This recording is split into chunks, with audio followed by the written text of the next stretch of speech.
आम्ही सर्व सारथ्य फाउंडेशन हे जुन्नर तालुक्यामध्ये एक सामाजिक सेवा संस्था आहे।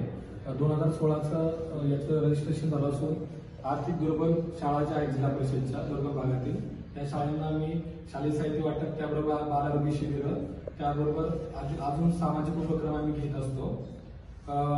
पाठीमागच्या वर्षी ताईंच्या मार्फत ज्ञानज्योती सावित्रीबाई फुले ओतूर येथील जी ऐतिहासिक शाळा आहे या शाळेसाठी 50 लाख रुपये ताईंनी मंजूर केले।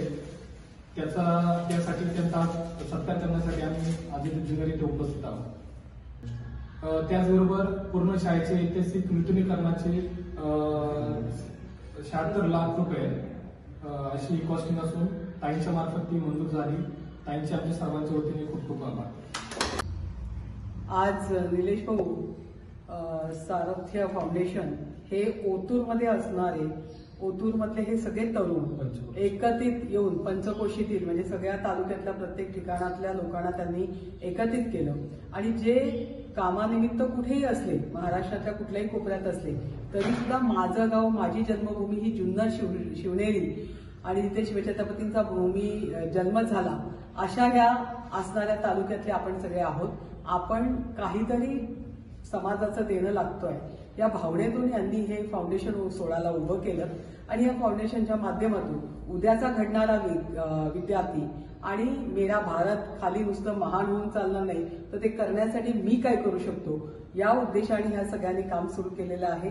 खूप छान काम करतायत आणि दुर्बल शाळा ज्या ठिकाणी मदत पोहोचत नाही किंवा त्या शाळांना काय लागतंय, उद्याचा माझा विद्यार्थी माझ्या तालुक्यातला विद्यार्थी उंच पदावर जावं, त्याने चांगलं काम करावं आणि आपली सक्षमता वाढावी या उद्देशाने हा उपक्रम सुरू आहे।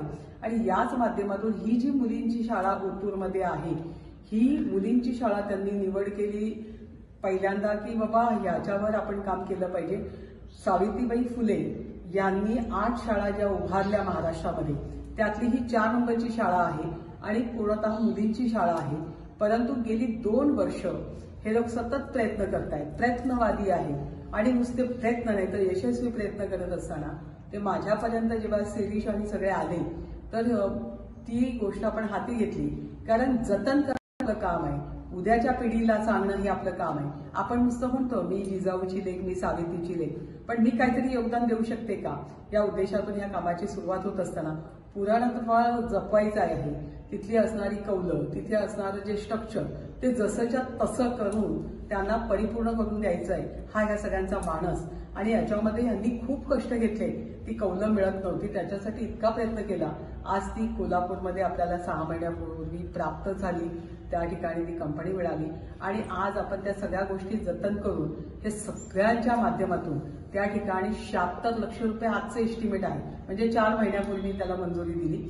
बट नियोजन समितीचे सदस्य म्हणून हे काम करत असताना जिल्हा परिषदेचे सीईओ असतील, ऍडिशनल सीईओ असतील, सर्व बांधकामचे असतील, ह्या सगळ्यांनी मिळून कलेक्टर ऑफिसने देखील आपल्याला सहकार्य केलं, नियोजन मंडळाने देखील सहकार्य केलं आणि पहिला टप्पा 50 लक्ष रुपये आपण टाकलाय।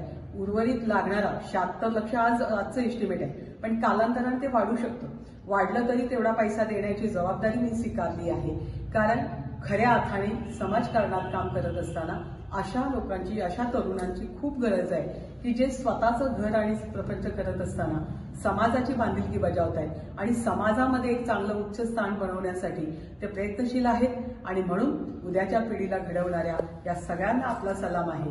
यांनी ज्या ज्यावेळी हाक देतील त्या त्यावेळी त्या हाकेला साथ देण्यासाठी राज्यात असणारं सरकार देवाभाऊचं किंवा केंद्रात असणारं सरकार नरेंद्र मोदींचं आणि इतर सगळ्याच पक्षांच्या सहकार्याने आपण या ठिकाणी उत्तरोत्तर प्रगती करू आणि उद्याच्या विद्यार्थ्यांना घडवण्याचं काम करू असा विश्वास मी या सगळ्यांना देते आणि यांच्या माध्यमातून शाळा आणि विद्यार्थीच नाही अनेक उपक्रम त्यांनी घेतलेले आहेत, अनेक उपक्रमावर ते काम करतायत।